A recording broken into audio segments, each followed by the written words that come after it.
Olá, amigos e amigas do Orgulho 60 Mais, sejam bem-vindos aqui em nosso canal para mais um bate-papo. E o nosso assunto de hoje é histórias e memórias familiares. É por isso que eu estou aqui com essa moldura que remete àqueles álbuns de fotografia antigos, onde se deixava os registros de família, né? Hoje, com a digitalização, isso se perdeu um pouco, mas existem profissionais especializados em resgatar e registrar histórias familiares. É o caso da nossa convidada de hoje, que é a Beatriz Azevedo, que é uma especialista em memória familiar e memória na maturidade. Eu sou Maria Eugênia e você está no Orgulho 60 Mais.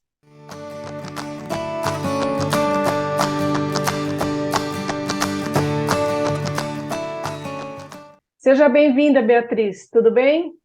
Tudo bem, muito obrigada pela oportunidade de estar aqui conversando com vocês e estar contando um pouco do meu trabalho, que na verdade, assim, eu digo que eu não trabalho, porque eu gosto tanto do que eu faço, e quando a gente gosta muito, isso não vira trabalho, né? Isso vira diversão, vira coisa boa de se fazer, né? Eu sou uma memorialista, eu gosto de ouvir histórias e recontar essas histórias em sites, livros, exposições, enfim, uma opção de produtos. Mas isso é o que eu mais gosto de fazer. Então, esse é o trabalho que eu faço com as famílias. E só para fazer uma referência, assim, nós temos história e memória. Como que a gente vê a memória, né? História, para nós, é o que está numa foto, por exemplo, de um aniversário. Isso é um fato, né? Então, isso para nós é a história, porque está registrado. Agora, o que as pessoas se lembram do aniversário é que a memória. Então, o que nós trazemos quando a gente faz a memória das famílias e das pessoas é o que está na memória destes momentos. Olha só que interessante, né? Eu nunca tinha pensado nessa diferença aí que você está falando. E você já falou um pouquinho, mas eu queria que você explicasse um pouquinho mais o que é esse seu trabalho de resgate, né, de registro das histórias, né? Como que você faz? Ah, quando a pandemia começou, eu comecei a trabalhar no Zoom com as pessoas, porque o que a gente faz, na verdade? Quando a gente faz uma memória de família, a gente conversa com todas as pessoas que tiverem, que quiserem contar as histórias que estão na memória delas, dos fatos que estão nas fotos.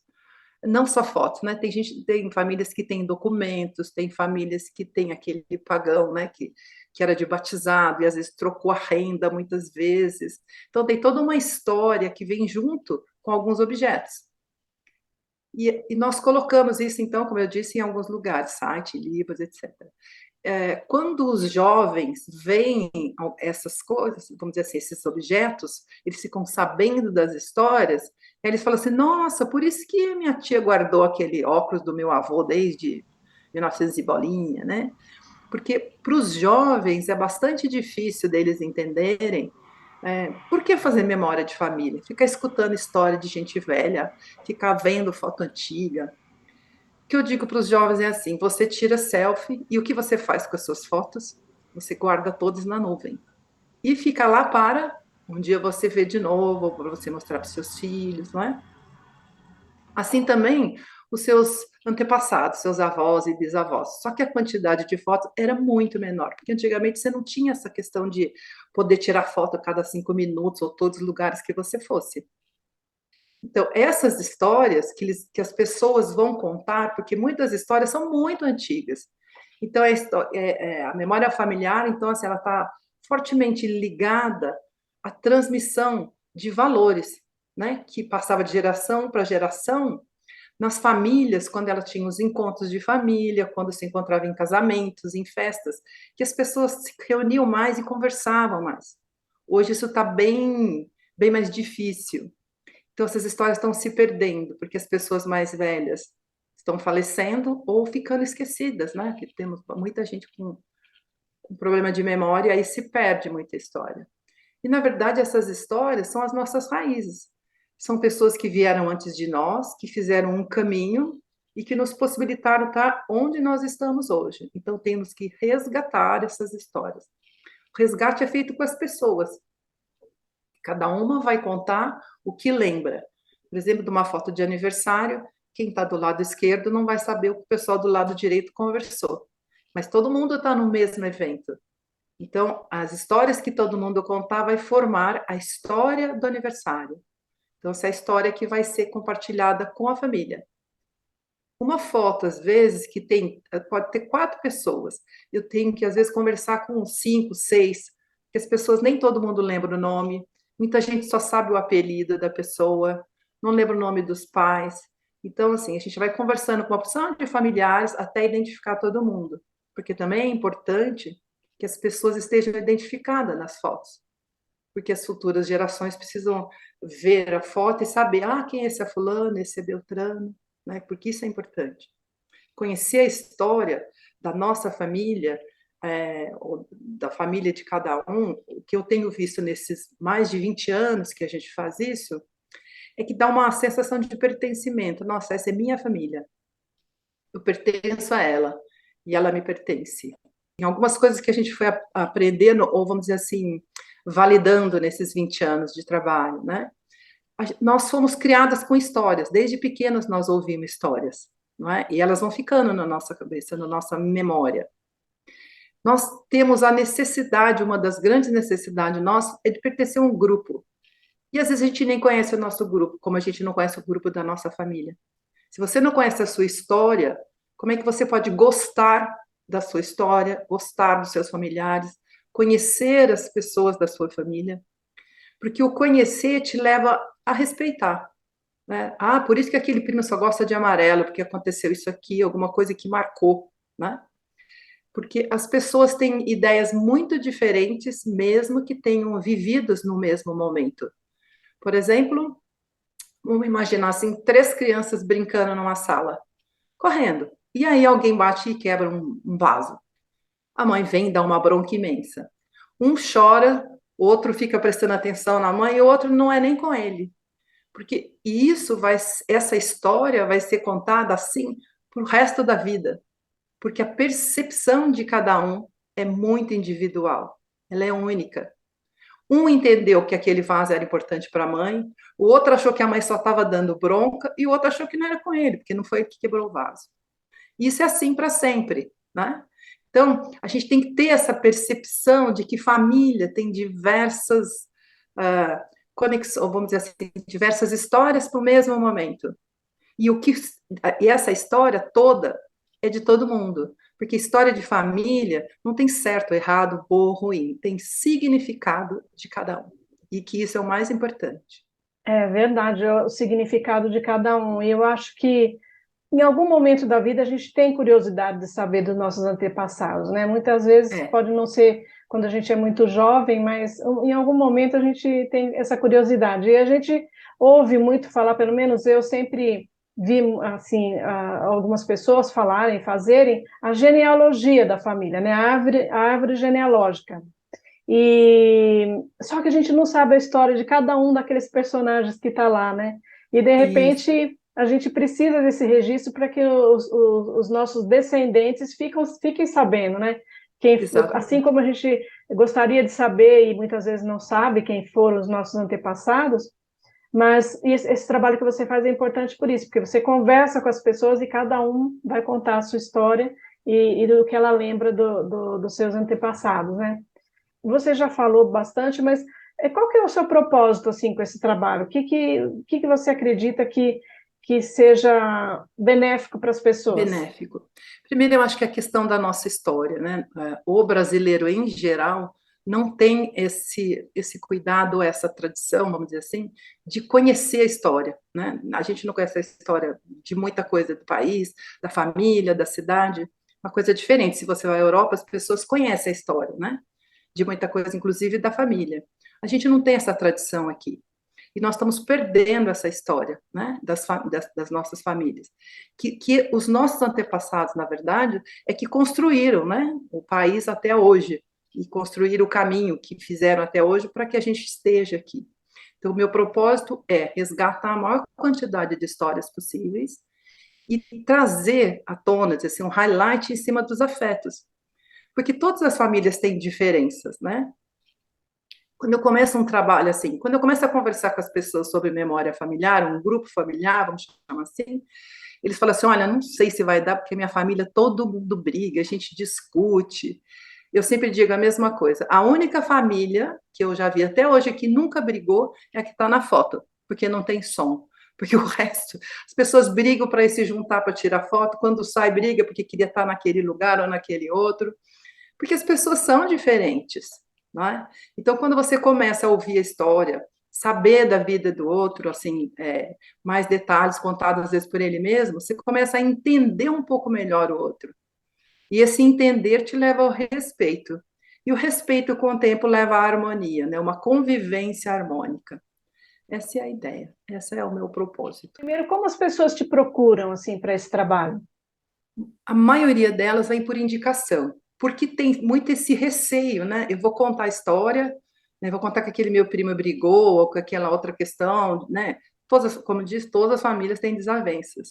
E às vezes as pessoas não têm confiança, não se sentem confortáveis de falar isso. Mas nós temos, né? Então a referência é sempre uma outra família que já nos conhece. Ou quando alguém nos procura, a gente dá a referência de algumas famílias. Tem no site algumas famílias, mas muitas eu não posso referenciar porque a família não quer falar. Tudo bem. Né? A gente já trabalhou com quase 50 famílias nesses 20 anos. A gente tem algumas que estão lá no nosso site.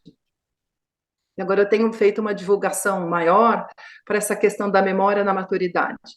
Porque, assim, ouvindo as famílias, uma coisa que me chamou muita atenção é que quando as pessoas mais velhas vão falar, sempre vem alguém do lado e fala assim: você vai contar a história, essa história chata, melhor não, pula, bobagem. É bobagem para outra pessoa, mas para a pessoa que está querendo contar, não é. E tem esse cerceamento na família, né? Tem essa, vamos dizer assim, pode contar o que, ela está muito velhinha, mistura as coisas, não conta direito. Vai contar aquele namorado seu que já morreu há 300 anos, assim que eles falam, né? Então, esse cerceamento é muito ruim.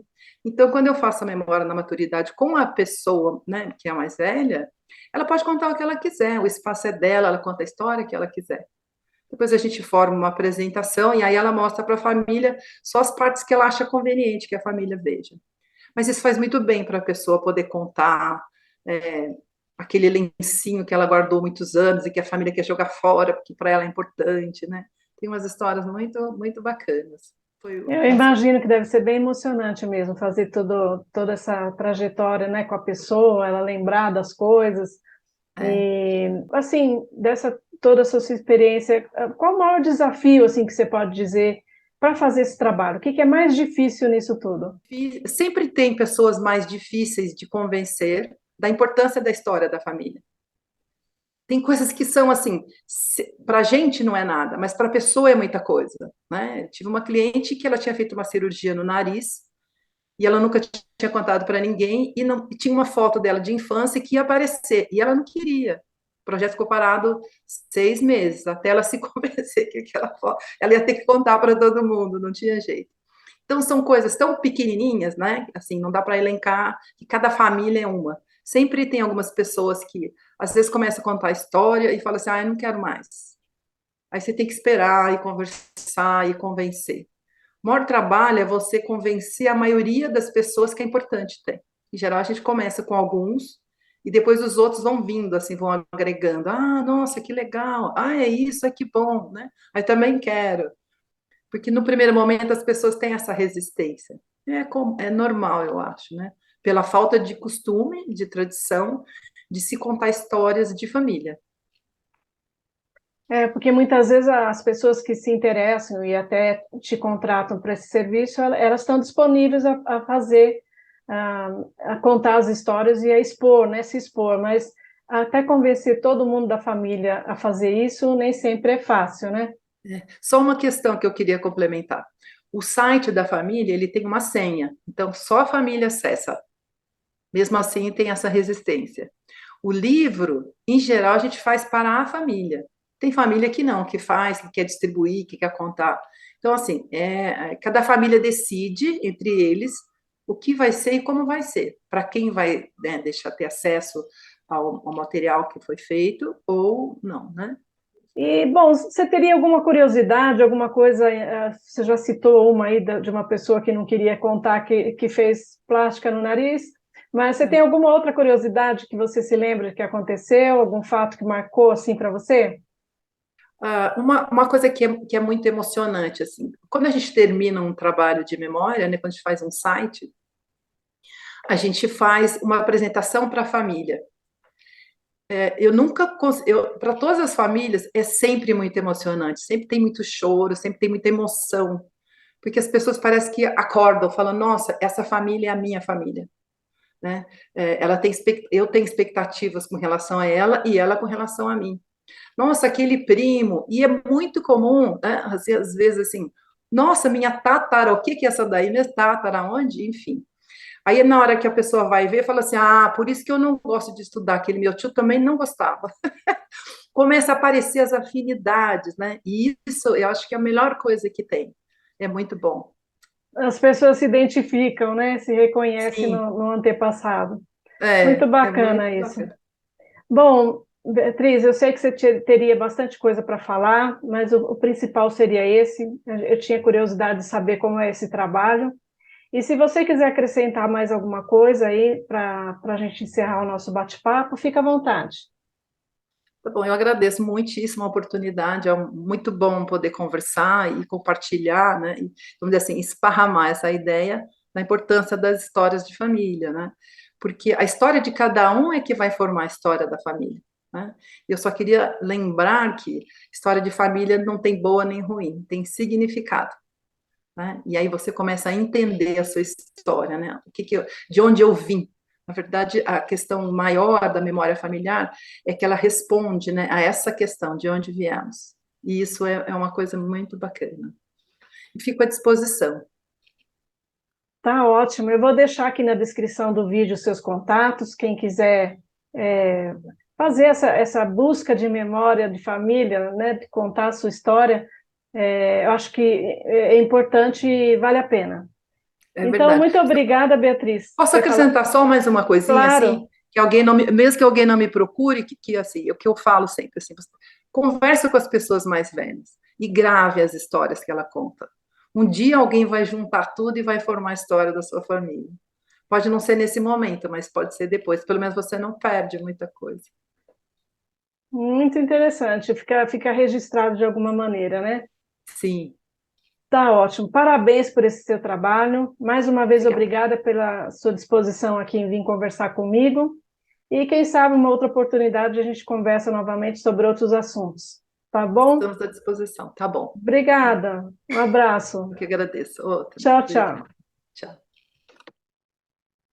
E eu agradeço a você que acompanhou aqui esse nosso bate-papo. Espero que tenha gostado.